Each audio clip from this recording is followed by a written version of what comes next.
Good morning. It is 9:35. I would like to call the October 10th meeting of Athabasca County Council to order. The first thing I would like to do is welcome Mr. Robert Beck as a CIO and to our first meeting. And thank you for joining the team and agreeing to lead the team of excellent people that work here. Welcome. Next on the list is the approval of the agenda. And that's item number 2.1. The items that must be discussed, I have 3.1, 8.2. I would like to discuss 10.1W and then all of item 11. Are there any other additions? What was that? 3.1, 8.2. And 7.4. 7. I'd also like to add 5.1 for discussion, please. Okay, 5.1. Sorry, and 7.4.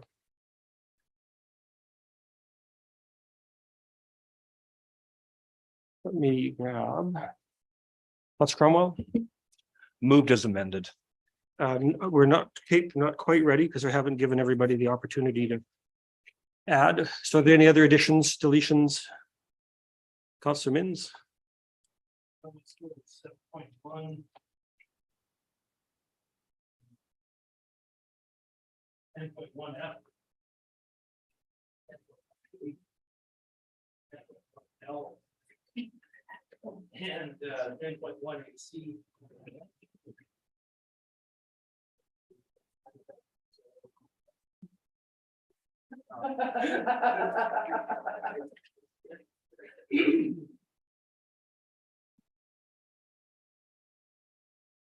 Any others? Okay, on related to 7.4, that's essentially the reconsideration of a motion, the way that's worded. And that one should be deleted. I will propose that's deleted from the agenda because it doesn't meet the requirements of the procedural bylaw to be brought back within 30 days.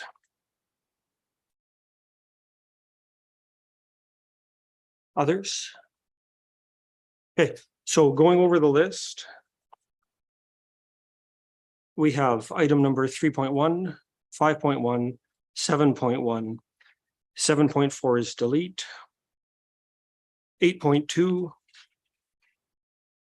10.1F, 10.1K, 10.1L, 10.1W, and 10.1AC, plus items 11.1, 2, and 3.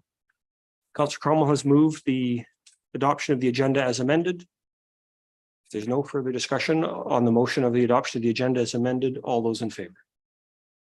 Opposed? The motion is 7-1 and carried. Councillor Gerlich, I don't know if I said this out loud, extends his regrets. He will not be at today's meeting. Item 3.1 is I had reviewed the minutes, and on page 5 of your agenda, under the call to order, the words Director of Community and Protective Services, Krista Wilkinson. It seems to me that needs to include either that she entered or introduced somebody or something happened there that needs to be recorded. Does anybody know what that was? 5 of your agenda. Right under call to order.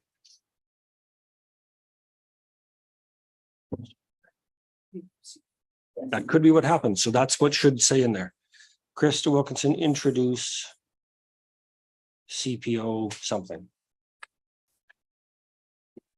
Mr. Chairman, clarification is that she entered the meeting at that time. Okay. Did she introduce somebody as well? Pardon me? Did we have her introduce the new CPO? Okay, so she entered the meeting. Okay, so with that amendment, is there any other? Councillor Chamzik? Councillor Chamzik has moved. We approve the minutes as amended. Any discussion? Seeing none on the question of the adoption of the minutes as amended, all those in favor? And the count is 8-0 and the motion is adopted. 5.1, Councillor Anderson. Thank you. I'd like to make a motion to direct administration to draft the required bylaw and supporting documents for the implementation of the Clean Energy Improvement Program for review at the November Committee of the Whole meeting. Councillor Anderson has made a motion to direct administration to draft the bylaw and other draft the required bylaw and supporting documents for the implementation of the Clean Energy Improvement Program for review at the November Committee of the Whole meeting. Ms. Blair, did you want me to read it again? It's written down if you need it. On that question, discussion? Director Whaley, do you want to speak? Through the chair, with respect, on average for a bylaw of this magnitude, the average timeline for being able to draft it and getting the correct legal is about 4 to 6 months. Could we have more than November? That's would there be any objection to stretching that out to February? We'll bring it back sooner if we get it back sooner. I don't believe I can deliver it by November. There should be a lot of cutting and pasting from other ones that exist already, but let's go back to the mover. For review prior to the March Committee of the Whole meeting. So is there any objection to making that amendment to prior to the March Committee of the Whole meeting? So Ms. Blair, you'll just swap those language. Councillor Holland, you had. Thank you. As I was going through and reading more about this program, and of course, our administrative report, I am struggling a little bit with bringing this to the county in this form. Although, of course, clean energy is something that we really need to be focusing on. I understand that, but I do agree in the report that this is another downloading from the GOA, which I'm finding we are already struggling with our I guess our resources for staffing, for people to administer this. I was looking further at it. We have, if I'm not mistaken, it was through the Alberta Municipalities website. 27 municipalities have passed this out of about 300 plus, which tells me that it's not very popular. Currently 12 have active programs, which again tells me it's not that popular. So then what I'm seeing is the cost to the municipality to administer this type of program. And I'm seeing a huge liability should someone default on one of their loans and then of having to go and collect. We're now turning into becoming more of a bank rather than a municipality. So I am not in favor of this particular program, the way it's completely rolled out. I am in favor of Brazeau County, page 60 to 63, I think did an amazing thing. And they put on their website exactly what the Alberta government is willing to offer, and they're willing to help their people in their residents in their community deal with that and look at the clean energy and that they can provide. I made all kinds of notes on this one, and I am just not in favor of this particular program as it sits. Again, I worry about the different things that happen when things go into arrear, how those collections take place. We've seen the foreclosures and whatnot come through and how difficult that was and how that impacts our taxpayers and our revenues. So until we can look at a more equitable, I guess, and we need to start pushing back to the Alberta government and say, hey, look, we can't afford all the things that you're downloading. These are your programs. These are really important for our communities to take part in, but make it easier for municipalities to be able to do that. So I'm not in favor. Thank you. Other comments? You will get the final word as a mover of the motion. Anyone else? Councillor Minns, floor is yours. Excuse me. Yeah, I agree with that. I had kind of like the same thoughts. How much time and cost is this going to be through administration to put this funding through, and what does happen if somebody revokes from paying all of a sudden? What happens there? How does this? So it's good for discussion to figure that out. I would really like to know what it's going to cost us for administration to put this forward. Counselor Chambliss. What happens if they do go bankrupt? What happens to the ownership of the land? Are we, It's the Director Whaley will confirm this, but this is a charge against the title of the property. So it's actually probably one of the best types of security you can find because it's a special lien. It takes priority over even the property holder's mortgage. And we have all the same collection processes that are available through the tax collection. So it's just something that gets collected with property taxes. Anything to add to that, Director? Okay. Before I call the question or give the final word to the mover, I think that, you know, in the bit of research I've done in other municipalities, the default rate would be fairly low given the folks who are putting this on are running through a qualification system. They've had to have their taxes up to date for a number of years. I think also because we have the superior charge against the property, there's a lot of protection for the municipality. And then in the, you know, when I've talked to, for example, the town, there's been an uptake that allows them to influence the behavior of residents, but it hasn't been a gigantic hundreds and hundreds of people. It's been, you know, a slow, steady uptake. So there's not the administrative costs. They don't think they're based on my discussions with them are fairly low. But answering those questions is a good reason to push this bylaw forward to committee of the whole. We do have a standing motion already to do this, and that was made, I think, almost 2 years ago that we're waiting on admin to do. And you know, with our strategic plan, we have talked about investing in our infrastructure and environment, maintaining safe and reliable infrastructure and reducing the carbon footprint. This really connects directly to a lot of that. And so I think as we explore it, it's worth exploring. We've got a lot of steps before we actually implement it to pull the plug, but I think it's worth carrying on down the path to do that because of its alignment. And nothing in the proposal would stop council or an administrator from proposing an alternate program to run parallel to it, like the one in Brazeau County or another municipality. I think Lac-La-Biche County has something similar to that. If there's no final words, Councillor Anderson. Thank you. Previously, council has directed administration to complete the application process and report to council with further steps required to implement the program. We were very clear. We wanted to go down this road to continue with the steps to implement the program. It aligns quite well with our strategic plan and our strategic priorities. And there are a lot of properties in our municipality that are starting to age. They're going to need these improvements soon. And this is another way that residents can pursue making those improvements and have it be a financially viable option, because the cost of everything is escalating, and having these options available to our residents to ensure that some of these residences within our municipality can be improved and maintained and continue to have residents reside in them is really important. And I think this is a great program to pursue. May I have your sheet, please? On the question of the adoption of the motion to direct administration to draft the required bylaw and supporting documents for the implementation of the CEIP for review before the March Committee of the Whole meeting. All those in favor? Opposed?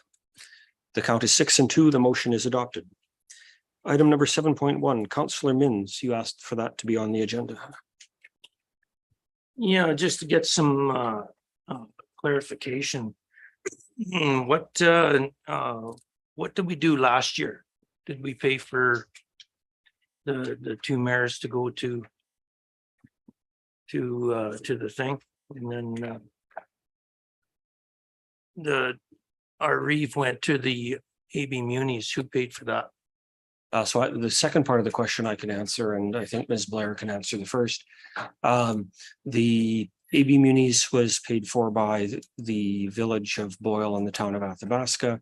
I'll be bringing to the committee the whole, the update section. I'd intended to bring sort of a report on that to you because there's a number of things there that just from attending the sessions, I think were valuable that I'll share. But there's on that particular conference, there's no cost to Athabasca County. Okay, and last year, Ms. Blair, do you have the memory of, I think we paid for rooms and hotels, or sorry, the hotel and registration of the folks we took with us.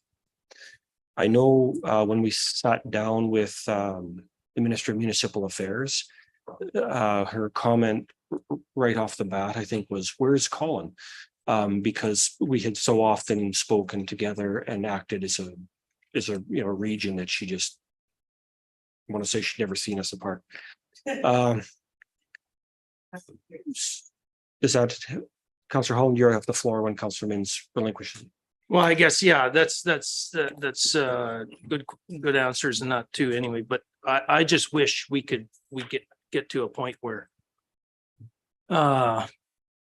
user pay, if it's that important for them to come to the fall RMA and the spring RMA, maybe they should look at paying. Maybe we should be looking at paying for our Reeve to go to AB Munis, and then that way nobody pays for anybody, everybody pays their own way. And I think it's very important to be regional and all that stuff, but I also think it's very important that people pay their way if they want to be there, pay for it and come along. It's, I don't understand why we got to keep jousting back and forth and back and forth. Everybody just pay their own way and the way we roll. It's like buying people's lunches and suppers and stuff. And I recognize that I've erred in that I haven't asked for a motion to come to the floor. So the first thing, do you want to move a motion? Nope. So is there somebody? Councillor Anderson? I'm willing to move the recommended motion. Okay, now speaking to that, Councillor Holland, you have the floor. Thank you. I know there's always a concern when it comes to the public person. We need to be very vigilant about that and respectful of it. And I totally, understand where you're coming from. And I also understand where Reeve Hall's coming from and the benefits that do come alongside. As you mentioned, it was, you guys travel in threes where, it was almost like it was the start of something building momentum for other communities to do the same. And as reported by our fine reporter over here, we have in Woodland County also is starting to do the same thing. And so it's becoming more and more popular for communities who are regionalizing and working together to show the government that, hey, we are stronger in numbers, we're stronger together. And so because of that, and I at one time was, oh, this is a little, we're spending a little bit too much irresponsibly. But on the other hand, now that I've seen it in action and seeing it gaining popularity and seeing that there are benefits that are coming out of it, I am in favor of the motion. Okay, I said 2 for Councillor Kapitanek, and Councillor Cromwell has the on deck. I'm in favor of the motion, but I actually think that it would be disrespectful to change it now if you say, decided you're going to just pay for yourselves because you've already gone. But for next year, I think that it should be explored, that it does seem reasonable if it's going to be continuous and it becomes a thing that each municipality pays for their own person. And that would just honestly, I think, be easier on their bookkeeping. Like 2 are splitting you and then they're doing this and all that extra. So totally worth looking at. And I would suggest looking at it next year before conferences and then talking to our regional partners, maybe at a tri-council before that. So that's just an idea on the floor. Councillor Cromwell, you have the floor. Well, my friend to the left had very good points that I wanted to chat about. I see the benefit, but I cannot continue to pay for other municipalities to attend a conference for their own benefit as well on the backs of our ratepayers. And I think that very much the town and the village have the ability and have the means to pay for their own attendance in that, and I will not support this motion. Any further discussion? I mean, I guess the one comment I would add is that relative to everything we've got on the go and the depth of our relationships, I would view these as relatively small expenses, and certainly that are more than made up by the choice of hotel. depending on, choosing A or B hotel, we can cover that. And I think as a municipality, we benefit. And just as a reminder, we were the ones that asked them. They didn't come to us saying, can we come with you? We asked them to join us to lobby together, because many of the things that are on our list of concerns that we want to address with our provincial government have a cross municipal impact. And it's a lot harder for them to blow us off when there are 3 municipalities standing there saying we're in complete alignment on this. And I'd like to see us get to the point, not where we bring summer villages with us, but where we know them and have the relationships with them well enough that we can say, we also know that, the mayors and councils of our 8 summer villages stand behind what we're doing. Councillor Chamzin, you have the floor. Given the timelines and everything, I am in favor of the motion this go around, but I really think Councillor Capitani for bringing it up for the table for next year and have that discussion. And I think Tri-Council would be an appropriate place to do that. And I think, the great work that the Tri-Councils have done together is something to be commended, and good job. Councillor Anderson, final words before I call the question. Oh, Councillor Holland. May we amend the motion to add this also be forwarded to Tri-Council for discussion? I think just add it to the agenda. Just add it. Just add it. When we next schedule our Tri-Council agenda, just put it on your Okay, good enough. Thank you. January. Okay, Councillor Anderson, comments? On the question of the adoption of the motion to invite the town of Athabasca Mayor and the village of Boyle to attend the fall RMA convention scheduled November 7th to 9th and cover their costs of registration and hotels. All those in favor? Sorry, hands. Okay, opposed? The count is 6 and 2. The motion is adopted. And we are on to calendars 8.2.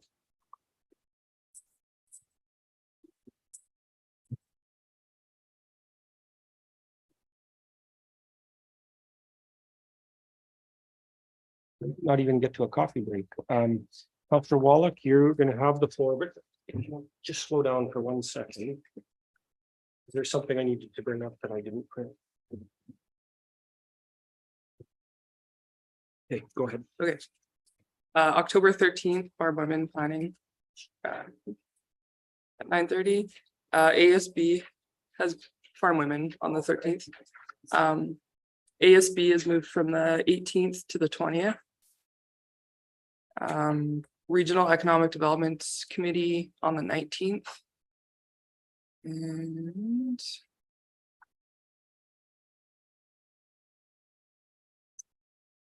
I'll need another round. You need another, no, you still have the floor if you, okay. Councillor Chamzik, why don't we just go down the list and then loop back up? Sure, I don't really have anything to add. Unfortunately, on the 13th, I have a conflict of scheduling and I will not be able to attend the executive meeting. Okay.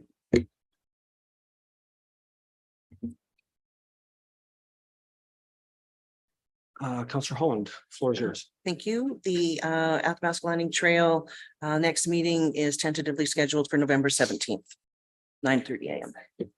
Sorry, November 17th, the trails, Athabasca Landing Trail. Councillor Mins? Nothing. Councillor Cromwell? Councillor Kapitanek? Councillor Anderson? Thank you. I'd like to call a committee of the whole meeting for November 21st at 9:30 a.m. Okay. Committee of the whole, November 21 at 9:30 a.m. Okay, we can go backwards. Councillor Kapitanek? We over email have you to Cancel. cancel budget finance for the 12th. Okay, cancel budget and finance for the 12th of October. Our next one was scheduled for November 2nd, and I was sleeping. Okay.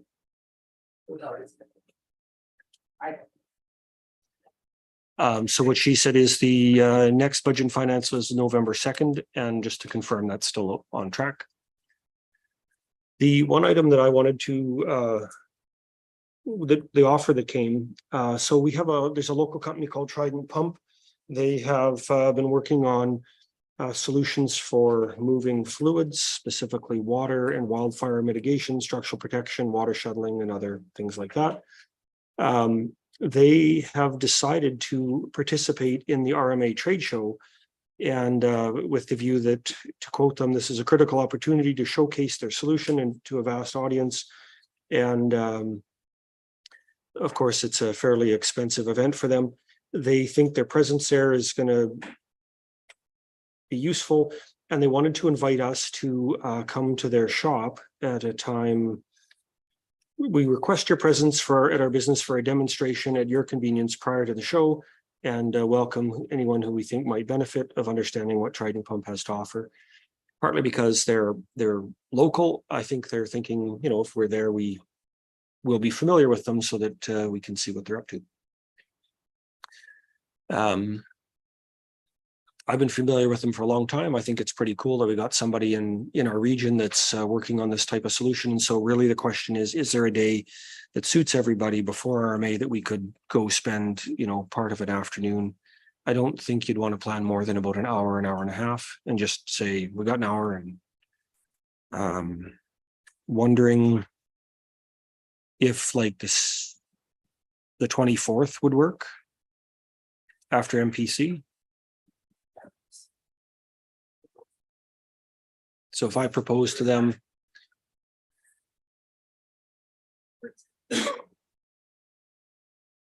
so I'll tentatively reach out to them and say that we've penciled that in, and whoever can make it can make it.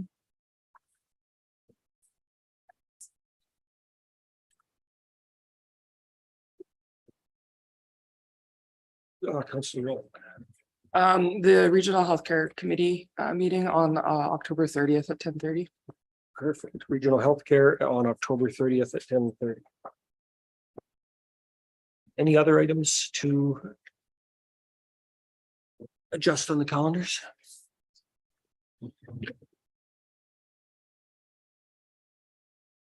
The other one I had a note here was to ask about budget open house. And in the past, we talked about trying to organize an open house around our budget prior to its approval.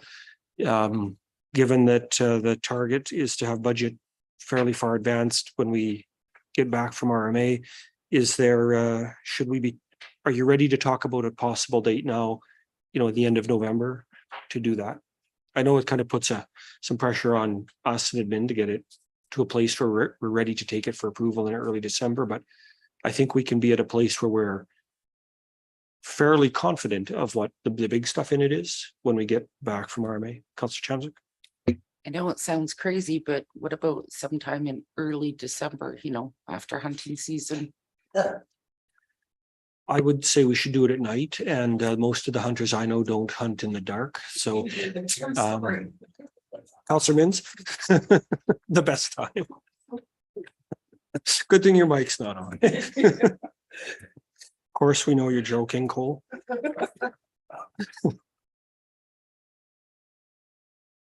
Would it be reasonable just to kind of ask admin to look at a date? And I kind of wondered, you know, do we want one in Grassland, one in Collinton, or no, just one?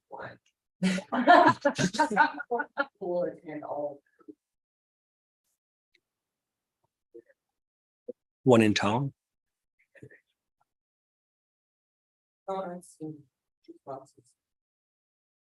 Based on the last open house we had, this room would be too big. We can move it to the Riverview room, but.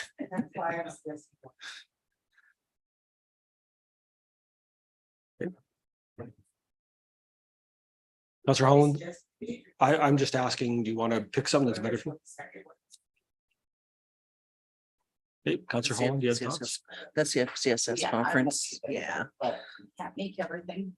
Okay. 29. Or I mean, it can be like on a council day, like versus council, we would fix it all day.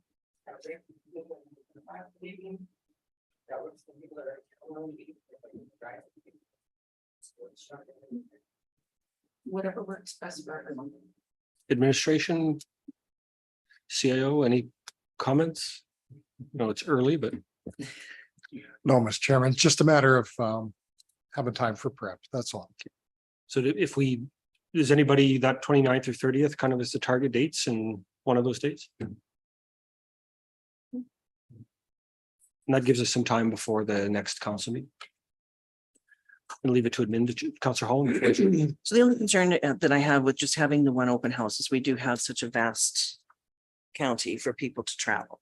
So in speaking in that, if we are sticking to having one place in the county, one meeting, is there a way we can somehow share the information online, as if we have placards, if we have something like that, so that other people are able to go in and have a look at it prior to, or maybe just that day, and then have it up for a week and they're able to comment and provide their input, if that's. That's a cool idea. Yeah. Just the open house part, like, You come meet your counselor. You know, we'll be here then, but you could see that, well, why not? That's- Just to be able Yeah. to, stretch it out to our far north, south, east, west people. I'm open to actually 2 nights, so I take lead from everybody else in terms of what we want to do. If we split the same 4 people up over 2 nights, it's kind of a waste, but if we were at Grassland or Prospita Hall or something people can, easily find, and maybe, I recognize that it's something that we haven't as a county done a lot of in the past. And so there's this, people have to either be kind of get used to the idea that it's going to happen, but also it's a way to test whether really the appetite for people to attend those. One of the courses I did last, I did one of the EOEP courses prior to the AB Munis conference. And one of the things that was in there around budget, there were, and I'll share this more tomorrow because it's not great coming off the top of my head, but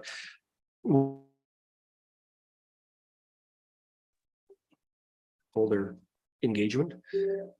Council getting down into sort of overwhelmed by details. Councils can have a tendency to, get right into the weeds, which we'll talk about tomorrow. And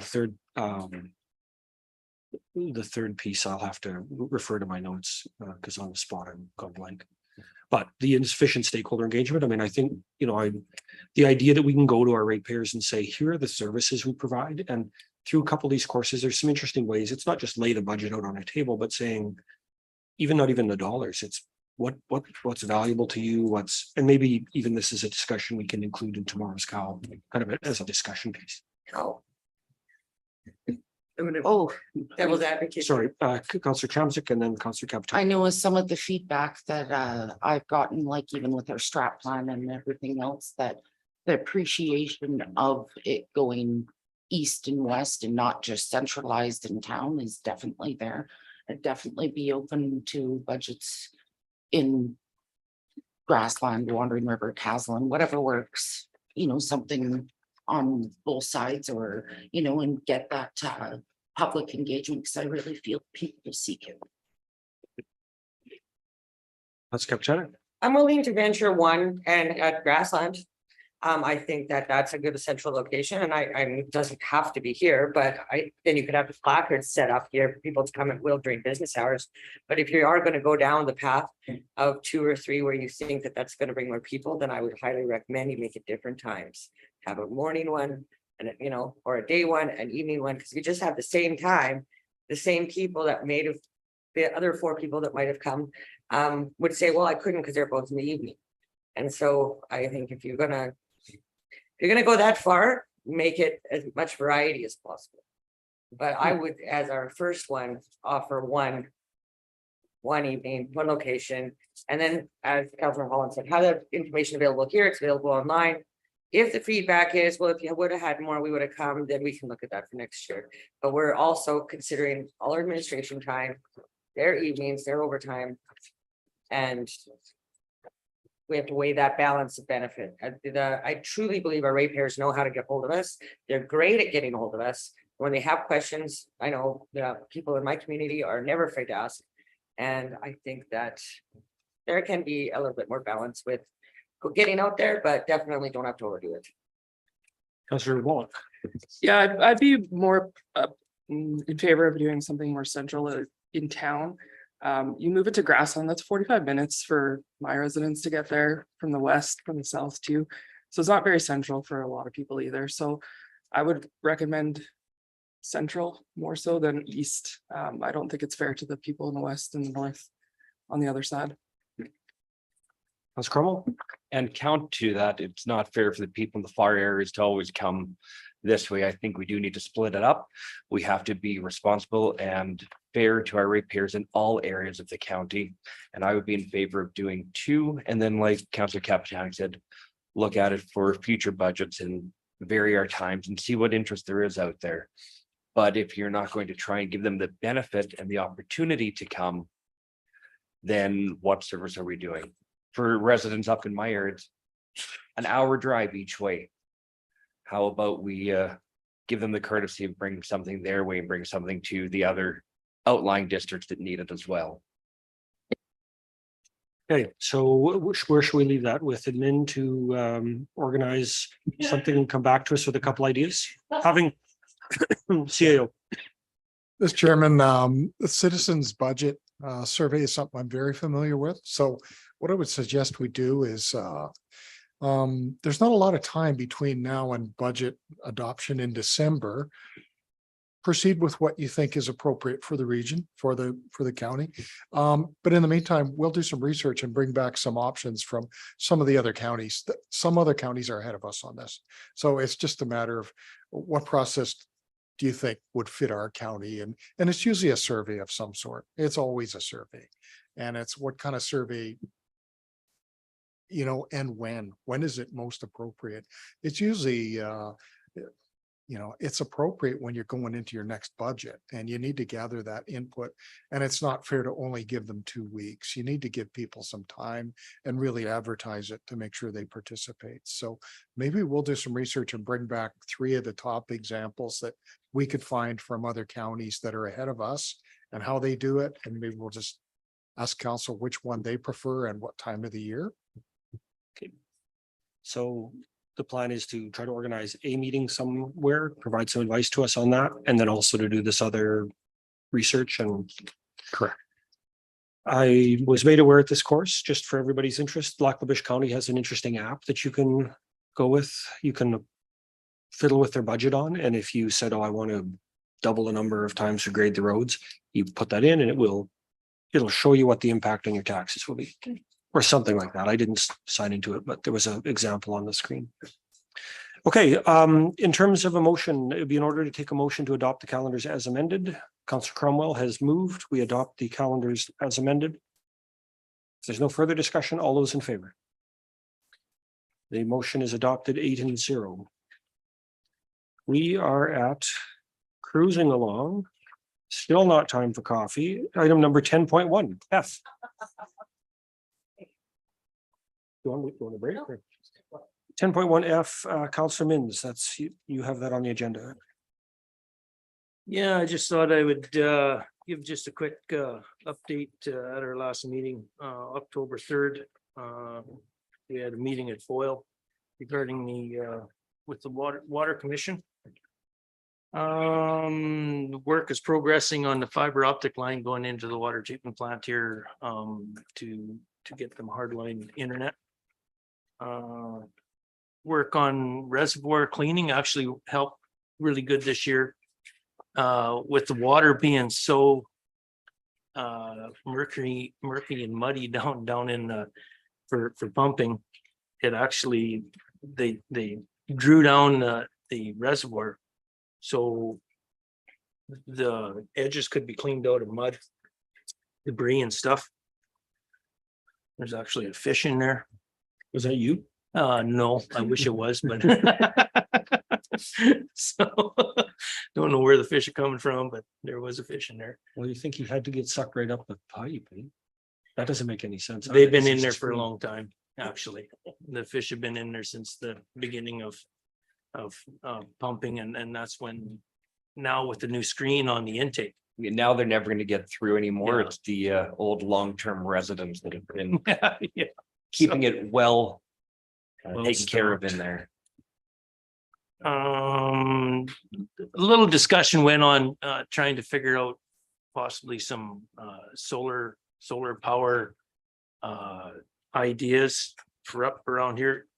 our power bills are atrocious, while they're pumping in that and they're trying to lock in power right now and stuff like that. So there was a good discussion. They're having a little trouble trying to find a provider that's and as time changes, you kick on them pumps down in raw water pump house and it's extreme the amount of power that they get. But you know what, that give us the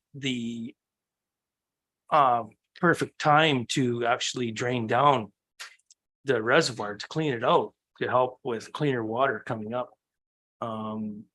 So there's give and take there.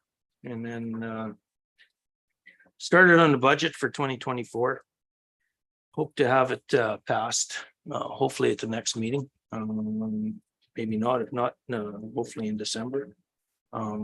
That's the way that the Water Commission likes to run, is have their budget passed for the members to put into their budgets, so they know what the hit is. Town of Athabasca asked the commission for a 1 year extension on not having to pay back or pay into the reserves. So that's being discussed probably at the next meeting, what the commission is going to decide there. And that's about it. That was pretty well the end of the meeting. Do you want to move on and share with us 10.1K? Waste Commission meeting, last Friday. So far the Eco-Mister is working very well, up there at the regional landfill. It's working actually so well that we're not having to haul any water, which is great. It's working out very well there. The idea of possibly putting in I know we were discussing it, possibly some solar panels up there for creating the own power to be able to run off the grid up there would be amazing. You can't, we found out you can't plant trees on the cell, so why don't we put some solar power panels up there, right? So that was a very good discussion. There's a topsoil study going on right now, or going to be going on, I should say, because the code of practices have topsoil replacement on these cells when you're reclaiming it at 55 centimeters.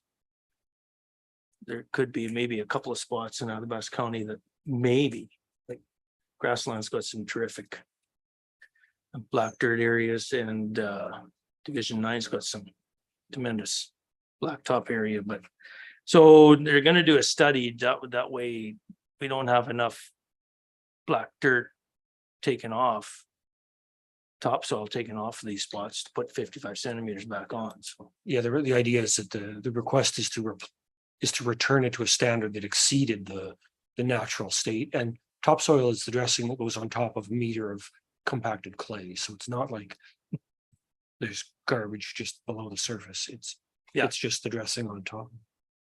Betcha. So And I think they figured the savings will potentially pay for the study if they can get a concession on having to truck in black dirt to sit on top of a landfill. yeah, exactly. And let's call a spade a spade. There's not 55 centimeters of topsoil out there right now on these spots. So it'll be a economical study for sure. Town transfer site expansion has been completed. So that's up and running. That just got completed. And then it was discussed again about the service road that's with the new bridge going in there. There's going to be a service road put in there, and the town really wants that paved. The commission would really like to have it paved. Also, we had asphalt to the gate before. Why can't we have asphalt again back there, that dealing with transportation? We know what that can be all about. So letter of support was going to be drafted and sent out to the town through the commission. and for support for the asphalt, and all members around the table were asked to do the same thing. If they could, and as they're meeting through the RMA or AB munis or whatever, meeting with transportation ministers to bring up the discussion with them regarding the asphalt there. It would be a great asset to have. That road's also, just as a reference, the detour for the next year, as the Right. road is realigned and the new bridge is done, so it'll be it'll be the detour route while the main highway's realigned. Work on the budget is going on, hopefully to have completed here soon, again for getting it out to the members so they can put it into their budget, so they know what's kind of going on there. EPR webinar was held on I think it was the 5th on Thursday, and it was more of it was through the AB munis, and it was more to do with how we're going to get registered, how the municipalities are going to be registered. Athabasca County for the transfer stations will be registered through the commission. And there's timelines and all this other stuff. This EPR will not be taking into effect. It's slowly progressing. It won't be taken into effect until actually 2026. It's the 2025 stuff. There's 25. Yeah, is going to start happening, but then the producers or the municipalities that don't have any waste disposal in place, like our Collingtons and Grasslands and that, that would be more 2026 in that area. So there is another webinar through RMA on October 11th. That'll give, regarding the EPR, that'll give their thoughts and that on there. And I think I've sent the information to all of council on that one. And it's a good thing to sit there and listen to, and if you have any questions, but we have a strong voice on this EPR committee with our waste commission manager. He's right in focus to that, which is great for us as. Just to cut in, Councilmans, I think they're recorded as well, because we have a committee meeting tomorrow Yeah. that will overlap that, so none here would be able to attend. My understanding is the meetings are recorded, so you can listen to them after. Gotcha. WCB audit is going on, or did happen, and there's going to be an appeal. We made the motion to appeal the audit, just due to the fact of they're moving us from one part of the organization to another part of the WCB organization, and all of a sudden it's going to end up possibly costing us another $12,000. So there's going to be an appeal on that. And then on the last item that we kind of discussed was transfer sites long-term strategy report. And that's on how we can do better with our transfer sites and changes, and that report is going to be going out to all members councils and in a letter form to start thinking about what we can do better, and I don't want to throw too much out there about what they're thinking, but it's to everybody start the discussion. We need to start discussing and the EPR is actually going to change some ways there also of collecting garbage and collecting waste. Collecting waste and recycling. So that's about all of it there. I hope to see the letter soon. Are you at the conclusion of this section then suggesting you wanted to make a motion to provide a letter of support directed toward Alberta Transportation for having the service road paved? Sure. Okay, I'll make a note. When we get to the end, we'll come back. Okay. Just because of this, you've touched on the power comments a couple of times, and I Yeah. know Fortis, and just again, food for thought for council. Fortis has a Power 101 kind of course that they would be eager to present to us if we were interested and could find a time. Because one of the things at the Water Commission, their power bill has gone up because their peak demand has gone up because they've put in more powerful pumps and move water faster. So what that does is it means they run them for a shorter time, but the peak load is higher and that changes the pricing. And there's probably some advocacy work that could happen at the provincial level that would relate more to time of day pricing, so that it would give them the option to draw those heavy loads at the, in the middle of the night and at times where the demand is lower and power is in fact much cheaper. But that's probably a different discussion. Now, the next item on the list is actually 10.1L. Councillor Minns, your name's beside that. Athabasca Watershed Council, meeting September 21st. It was in person in town at the train station. And we did not stay at the train station. Councillor Chamzik and myself handed over a county flag with signatures through the Canoe Brigade. I want to again thank Councillor Chamzik for obtaining all these signatures, and that it was very you could tell by their faces and that they were very overwhelmed with actually getting that flag and from the county, and they thanked us very much for that. It was going to be hanging in the office there, and it was a great gesture anyway. So let's see. So the Athabasca Watershed Council has grown immensely in the eyes of the provincial government in the environmental end, and they've climbed up immensely on the grants and everything. And that's, I think, due to the executive director, Petra, and the team that she has working with her. They're actively looking for grants and are able to obtain them, which is great, because then that puts in more studies, more stuff going on in the Watershed Council's region. So another thing to come through, emergency succession plan.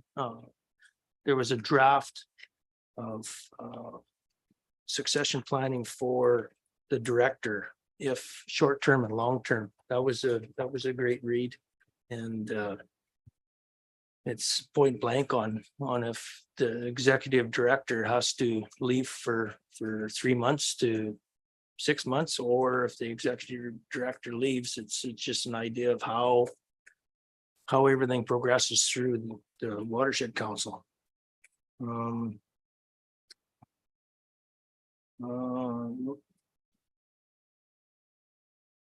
So there was some there's been lots of studies done on the water, the Tuatna Creek, Tuatna River. I call it a river, I call it a creek. Especially in the town and the county, especially for bank stability. And I seen in the paper that the Watershed Council had went to the town to discuss some ideas of how they can help through down in around the headwaters of the Tuatna.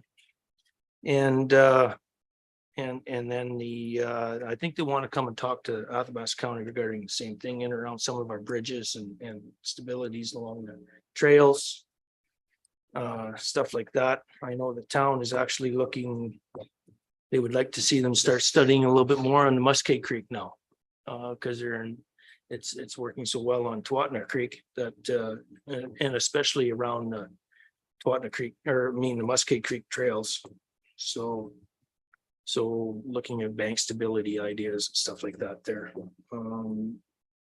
Then after lunch, Ashley Johnson we all met down by the Tawanda Creek there, and she did some extreme science program, water quality sampling and stuff like that. So we got to watch what they do with the school kids.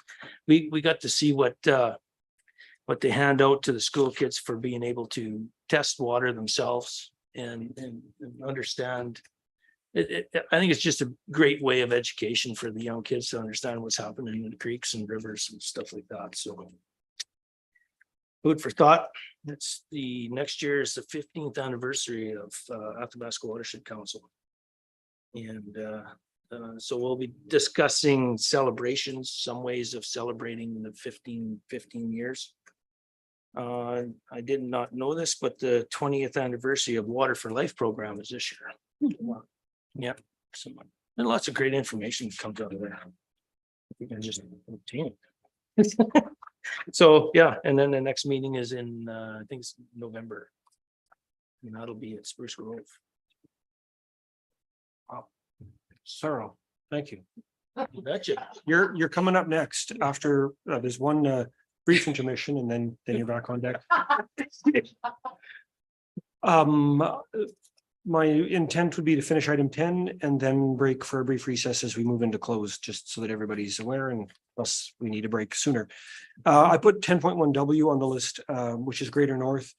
That's, a board that I'm proud to be a part of, and because Greater North is such a well-managed organization, the board spends their, a lot of time focused on governance and planning for the future. So a couple of things that I think are important to share. As part of the continuity of leadership at the board level, the board has 14 municipalities that comprise the foundation, plus one member at large. The member at large for the last number of years has been Carol MacArthur from the Lac La Biche area, and her term was expiring. Carol has been, I think probably Dr. MacArthur, but reappointed for another 3-year term. The intention of that appointment was, knowing that councils will change in 2 years, it's to keep that experience at the board level through a transition of councils and potentially board members. Because one of the most disruptive things for boards like that is when we rotate board members around, you spend a lot of time learning how the organization works and not a lot of time getting work done. So that member at large position is secure for the next 3 years as we transition. And I suspect at that time, the next cycle would be the time when that position is alternated with somebody else. The long-term CAO, Shirley Surgener, has announced to the board, and this is nothing a secret, that she intends to retire by this time next year. And so while the exact details are being worked out for the timing, which will be next summer, fall range, the succession planning that goes around stable transition and management, GNF runs on a administrative staff of 3.5 people. It's very efficient. They pinch their pennies till the beaver squeaks, or the nickels rather. Like they work hard on managing their money. So there's not a lot of sort of fat in the organization. So knowing that that's coming, the board, and the board is known for a number of months that this is coming and is part of the planning. The CFO has been sort of groomed and developed to take that role and has been appointed the next CAO when CAO Surgener retires. So that's a decision that's been made, and that will ensure the continuity of leadership and stability, and also give the administrative team the opportunity to backfill the CFO's role and build on that. Recently you would have heard about the provincial government announcing an additional $16 million for capital maintenance and renewal, CMR funding. I think they do another about $90 million a year on their buildings. Greater North, as you hopefully know, manages on behalf of the province buildings that are social housing that's owned by the province. So they have sort of two branches. They do seniors lodges, which the foundation owns, and they do social housing. The social housing is not part of the requisition. It's its own self-contained business unit. The government owns these buildings and they provide us funding to manage them, to maintain them. And ultimately what's happened is, the government has set up a funding level that might have worked when the buildings were relatively new, but as they've aged, it's just not been enough to keep up across the province.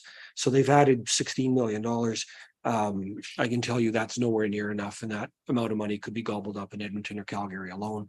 We're Greater North probably, if they really put their list together with a couple of elevators that need doing, would be close to $2 million on our own. But the foundation is continuing to lobby. The applications are in to get our share of that funding. The foundation, some members, chair, vice chair, and the leadership met with Minister Nixon 2 weeks ago, and specifically to thank them for the announcement and talk about its impacts on the ground and what really is required. It happens that a couple of weeks ago, the Speaker of the Legislature, the Honorable Nathan Cooper, was in Athabasca. And so during that visit, I had the opportunity to show him into a couple of those suites. Not that the Speaker sits at the cabinet table or even in caucus when the legislature's in session, but they do have obviously contact with the ministers, and so they're able to say, this is great, but here's an example of a unit that's off market, and this is what it would take to put it back on market. And when there's a housing shortage, which we hear regularly, it's in the media a lot, and we know from looking at our communities, it's a shame to have some of these units not on market, but the foundation is not going to put units back on market where there's no dignity in the housing. I mean, people should have dignity where they live, and some of these units you couldn't in good conscience ask somebody to live in them in their current condition because of how they've been left by a move-out tenant. And then the foundation, probably the most significant and long-lasting project of significance right now that we're still working on is the capital replacement reserve funding. And the main two buildings are about 12 years old, and there's not been a lot of money set aside for long-term replacement renewal of those assets. And that's because of how the funding structure is built. That money comes out of requisitions. To get it out of requisitions, we need permission from the municipalities. So the capital replacement reserve study I think has been awarded now. Just based on the timing, it should have been awarded last week. And we've been working as a board to make sure there's support among all the municipalities. And right now there is one municipality that held out last year, I think probably because they had inaccurate information about their role in the foundation, or their role as it relates to the foundation, how the money gets collected, what gets done with it. And so the board has been working hard to provide them education and advocate with those counselors, including, I think it was Monday 2 weeks ago, that we had a meeting with them in their community just to share. We brought out one of the government representatives and just to talk to them about kind of how all that works.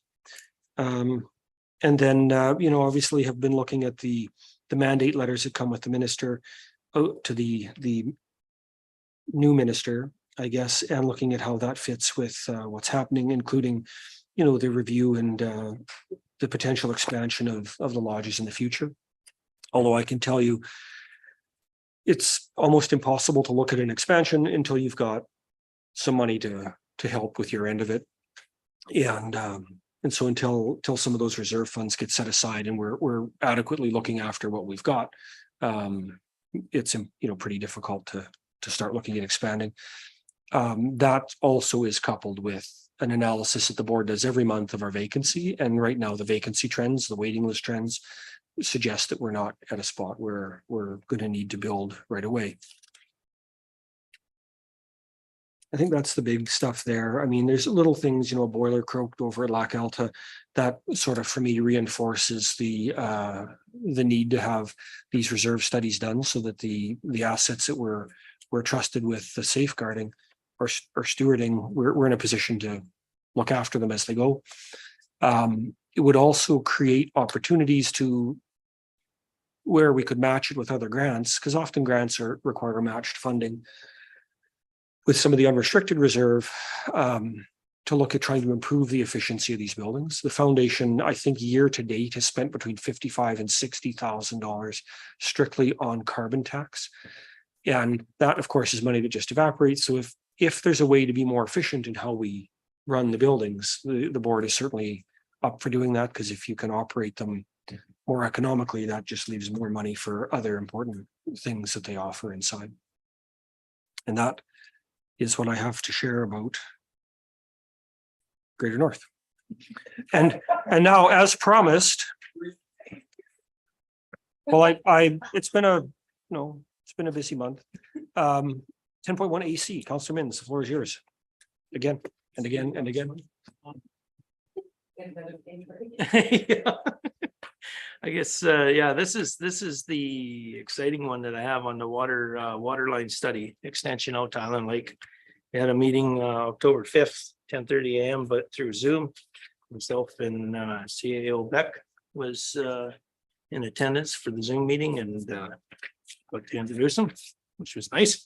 So it's been decided to go with option one. Option one comes through town, does not go across the river, goes directly west, and then out to 9 Mile Corner, and then down north to Island Lake. It looks like the other option is for sure to come with a designated line out of the water treatment plant and go down underneath town and through town and then straight out west. Distribution pump, to get more pressure pumps will be put in at Range Road 232 by the industrial spot there, and then it'll go from there to Island Lake without any problem. And then the idea of all of a sudden coming down, they looked at tying into the distribution end of in the town of Athabasca. One point down by the truck fill raw water pump house, but with the old lines and everything running down through there, they've already had trouble with breakages and leaks on that line. They decided no, because it's actually the water, when it leaves the water treatment plant halfway down the hill, it gets cut down in pressure. There's pressure release valves there, holds back the pressure. Then they looked at possibly tying in over by the university, but that reservoir would have to be, hole in the reservoir would have to be built to be able to handle it. So the best way to come through town is a designated line. And there was talk of when it hits the bottom of town, before it continues on west, of being about 150 PSI with the amount of flow that comes down through there. So it'll be made to handle that, but that's why there's only one spot where it needs to be at halfway through, where it needs to be repressurized. Then all of a sudden it got thrown into us that the town thought this was a great idea, because then we could tie in, they could tie into the new line and fill into Rupert Reservoir real quick, faster than what they can do right now. So I said, hopefully that is not in a study, which it isn't. It was just people thinking outside the box, I guess. So so that's pretty well the way it looks. Is the line from town, booster pump at 232, follow highway to reservoir for truck fills for commercial trucks would be in around Baptiste Lake area, somewhere in there. And then at the very north end by Island Lake would be a direct hook to the line for truck fills, where you can fill up small tanks, but a commercial truck wouldn't be able to fill up there. It'd take too long. They could fill up there, but they'd be sitting there waiting. It'd be like a garden hose to them. filling up their trucks. So that's why you need one reservoir built there for commercial use. A new water plant, comparisons to the new water plant, if they did one at Island Lake with a line coming up from the river, that'd be around $33 million. Just for that water plant, so let's shut that down. The water line from the water treatment plant to Island Lake, 15.3 million with a 30% contingency built in there. So it's in around the 10 million mark. And the water for life grants 90%. The rest would be about 1.53 million that would have to be paid for. As long as we get the grant, right? Grant was 90%. Yeah, water for life grants are 90%. So the hard questions start now is the governance and asset management of it. My thoughts right off the hop, and I'm not scared to tell them is, or say it in here also, is that the water commission would look after it. They know water, right? So there's no use, another municipality coming in saying, hey, we'll take it over. I don't think you'll have any problem with that. So, and then the next meeting will be in November, early November. So we can actually get, so that the big questions of asset management and governance will be answered then, hopefully, and so we can try to get this grant to the proper spot so we can obtain the money. So that's where we're sitting right now. The next meeting will probably be just a quick Zoom meeting again, and then we'll have for the final meeting, it'll be in late November would be suggested here in Athabasca County Council Chambers. And then we'll go from there. So that's just a quick update. Sounds like a lot of good news. Progress. It would be in order to accept a motion to accept the reports. Councillor Chamzik has moved to accept the reports. All those, any discussion? One do that. motion. Oh, okay. Yep. On the question of the adoption, the motion to accept the reports is presented. All those in favor? That's 8-0. The motion is adopted. Councillor Mins wanted to make a motion to get to write a letter of support for to Alberta Transportation To to have the Alberta service road paved. Yeah, you betcha. Councillor Mins has moved that the county write a letter of support to Alberta Transportation to in support of having the service road paved past the Waste Commission site. Right. In the town. Is there any discussion on that? Seeing none on the question of the adoption of that motion, all those in favor? The count is 8-0 and the motion is adopted. It would be appropriate to accept a motion to enter closed session. Councillor Cromwell has moved. We go into closed session. All those in favor? 8-0, the motion is adopted. I would like to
And when you unmute us, okay, we have closed session. Motion was made by Councillor Capitanic to leave closed session. The vote was 8-0. And now regarding 11.1, Councillor Holland has made a motion to direct administration to respond to Aspen View with the 4 priority questions as discussed in closed session. If there's any further discussion, seeing none on the question of the adoption of that motion, all those in favor? We are 8-0 and the motion is adopted. Councillor Cromwell, regarding 11.2. Thank you. To provide the quotes obtained for the heating issues with Amber Valley Community Hall to the representatives of at the hall for them to manage, and to express to them that the county funds are not available for this project at this time. So Councillor Cromwell has moved that the county will provide quotes obtained for the heating issues at the Amber Valley Community Hall to the representatives of the hall for them to manage, and to express to them that no county funds are available for the project at this time. Is there any further discussion on the motion? Seeing none on the question of the adoption of the motion, all those in favor? That is carried 8-0. The motion is adopted. 11.3, Councillor Mins has moved to accept the information for the to accept the information from to accept information. To accept the report for information. If there's any further discussion, seeing none on the question of the option of the motion, all those in favor? 8-0 and the motion is adopted. Yet someone want to move that we adjourn? Councillor Mins moves adjournment at 11:55 a.m. That motion is carried 8-0.